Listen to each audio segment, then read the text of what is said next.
ज़्यादा मात्रा में, से कहते हैं प्रेप। प्रेप जो होती है एक दवा होती है। प्रेप क्या होती है? एक दवा होती है। तो देखिए अमेरिका वगैरह में ना HIV बहुत ज़्यादा मात्रा में, बहुत ही ज़्यादा मात्रा में। इंडिया में भी HIV की मात्रा ज़्यादा है। जहाँ भी टूरिस्ट प्लेस होते हैं ना, केरला, गोवा, यहाँ पे HIV ज़्यादा है। HIV के फैलने का सबसे बड़ा जो कारण है, देखिए कई कारण होता है। HIV सबसे दो चीज़ों से कांटेक्ट में आता है। पहला आपका ब्लड।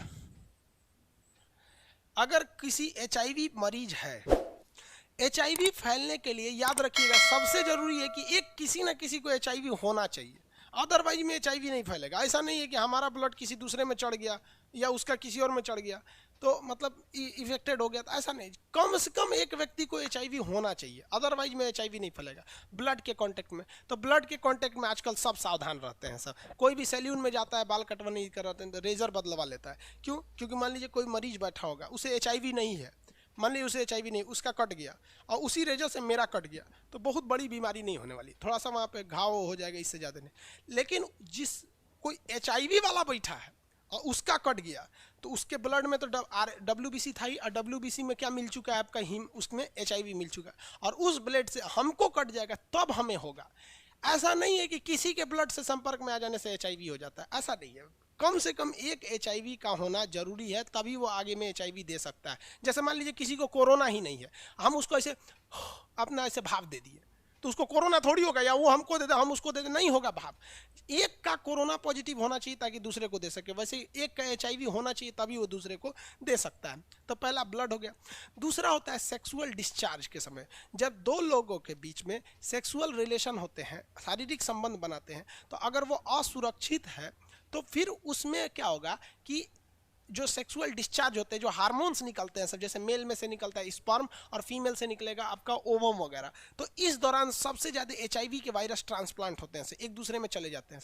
तो अगर किसी एक को HIV है तभी ना वो दूसरे को दे सकता है, अदरवाइज वो HIV दूसरे को नहीं दे सकता। आप देखेंगे बहु विवाह, मतलब एक व्यक्ति दो महिलाओं से विवाह कर लेता है। मुस्लिम धर्म में इसका प्रचलन ज़्यादा है, और बाकी लोग भी, कई लोग ऐसे कर लेते हैं। जैसे रामविलास पासवान जी, अभी उनकी मृत्यु हो गई, 2 पत्नियां थी। मुलायम सिंह यादव 2 पत्नियां थी। इस्लाम धर्म में तो आज भी बहुत ज़्यादा इसका प्रचलन थोड़ा ज़्यादा है अन्य की तुलना में, तो उनको HIV थोड़ी हो जाता है, क्योंकि किसी से शारीरिक संबंध बना लेने से कभी भी HIV नहीं होता है। HIV होता कब है कि जब आप कभी भी असुरक्षित शारीरिक संबंध बनाते हैं ऐसे व्यक्ति से जिसे HIV है, तो जाके आपको HIV हो सकता है, अदरवाइज में नहीं होगा। क्या बोल रहा है?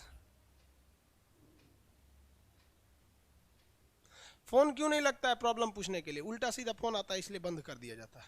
आगे देखिए यहाँ पर एक तो समझ में आ गया आपका ये एक ब्लड के टर्म उसमें और दूसरा होता है ना कि एक मतलब समझिए कि एकदम सेफलेस सेक्सुअल रिलेशन के वजह से होता है रिलेशन। अब इसमें प्रेप क्या करता है? प्रेप एक नई टेक्नोलॉजी है। जो पहले जो होता था वो HIV के मरीजों को ठीक करने के लिए होता है। एक दवा होती है जिसे 1 हफ्ता से आदमी को खाना रहता है। वो 1 हफ्ता तक वो दवा को अगर आदमी खा लेता है तो वो प्रेप नामक जो दवा होती है जो मरीज को दिया जाता है, वो दवा क्या करती है कि इंसान का जो T सेल होता है, देखिए T सेल, इसको इसके बाहर एक लेयर बना देती है, एक कवर बना देती है, जिससे कि T सेल जो होता है 1 महीना तक सुरक्षित रहता है। अब मान लीजिए कि हम एक कोई दवा खा ली, कोई व्यक्ति है यहाँ पर देगा, अच्छे से समझ में होगा। बीच बीच में कमेंट उल्टा सीधा करने लगता है, सब ना समझे में नहीं आता। पढ़ाई कि एक कमेंट का रिप्लाई करे, बंद कर देंगे कमेंट में, समझ में नहीं आता है लोल सब। यहाँ देखिए ये कोई व्यक्ति है और इधर कोई दूसरा है, ये गर्ल है और ये बॉय है, ठीक है। इनमें से किसी एक को HIV है, किसी एक को HIV है। अब किसी को भी हो सकता है, या गर्ल को हो सकता है या बॉय को हो सकता है। अगर ये दोनों रिलेशनशिप बनाते हैं तो पक्का है कि एक दूसरे को संक्रमित कर देंगे। लेकिन अगर दोनों ही व्यक्ति, ये और ये दोनों ही व्यक्ति अगर प्रेप दवा खाने लगा। प्रेप एगो दवाई नहीं होता है, दवाओं का एक कॉम्बिनेशन होता है जिसे प्रेप कहा जाता है। क्या कहा जाता है? प्रेप कहा जाता है। तो खाने लगे तो जिसके ऊपर HIV है वो आगे फ्लो नहीं कर पाएगा, और जो महिला है अगर वो भी प्रेप खाती है तो उस प्रेप दवा क्या करेगा, उसके WBC में एंट्री करेगा, लिम्फोसाइट में जो T सेल है इसके चारों ओर एक कवर बना देता है। ये कवर बना देने से उसे HIV ट्रांसफर नहीं होता है।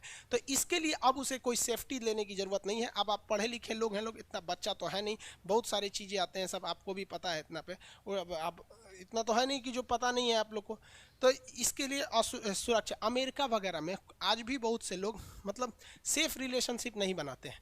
मतलब जो टेक्नोलॉजीज आते हैं सब लिक्विड्स या फिर कॉन्डम्स वगैरह, इस सब का कोई यूज अमेरिका में लोग नहीं करते हैं। उन लोग प्रेप का यूज़ करते हैं, वो दवा खा लेते हैं। यहाँ पे समझ में आ गया कि नहीं आ गया यहाँ पे? लेकिन इंडिया में अभी ये प्रेप दवा बहुत महंगी आती है, लेकिन इसलिए ये लोग नहीं खाते हैं लोग, और मतलब सुरक्षित नहीं रहता और HIV फैल जाता है। आपको पता है दुनिया में सबसे तेज रफ्तार से अगर कहीं HIV फैल रहा है तो इंडिया में, क्योंकि वहाँ ये इंडिया में क्या है, अशिक्षित लोग बहुत ज़्यादा हैं। यहाँ पर अशिक्षित लोगों की कोई कमी नहीं है। तो आप समझ में आ गया आपको WBC का काम क्या होता है। WBC मुख्य रूप से क्या प्रभावित होता है? आपका T सेल प्रभावित होता है, लिम्फोसाइट। आगे बढ़े, आगे बढ़े।